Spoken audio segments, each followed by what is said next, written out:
coffee pot was erected in 1858 by Julius E. Mickey on the corner of Ballew's and South Main Street. Mickey owned a tin shop in a building which had been moved from Salem Square. To attract customers to his shop and away from his rival store, he built the coffee pot, 16 feet in circumference at the base and 12 or more feet in height.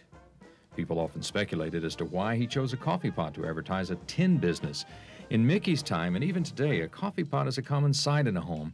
It was immediately recognized, and across from the store was a campground. Travelers coming through Salem spread the word of Mickey's Tin Shop. It was quite an advertising stroke of genius.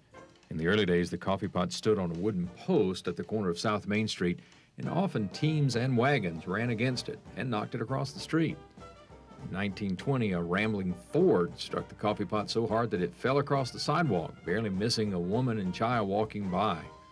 It was badly damaged and removed for repairs. During this time, town officials argued that it should not be put back. It was a danger and an advertising sign, which by law was not allowed. Citizen protest after protest to the city boards followed.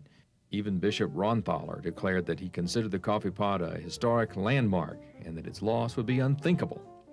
After much thought, town authorities decided that the great tin vessel was not an advertisement but a street marker, a landmark, and a historic relic. If it could be placed a little farther from the street on a firmer foundation, it might go back. So a great iron post was used for support, which was embedded in concrete, and there it stood for nearly 40 years. In the mid-1950s, buildings were being demolished to make way for Interstate 40. By January of 1959, the coffee pot had been packed up and moved down the street to its new home between the Salem Bypass and South Main Street. Misinformation abounds concerning the origin of the coffee pot. Some had the idea that it was built to supply coffee to the immense crowds attending the Easter and Christmas love feasts.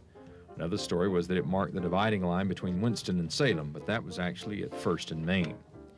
Even though the coffee pot was built with a trap door for entry to the inside, stories of spies hiding inside were false. And with all the falsehoods of information, it was still decorated at Christmas, and a storm knocked off its top back in 1989. If copying is a form of flattery, it's been flattered by several businesses over the years. And today, the coffee pot stands in a grassy triangle near South Main Street.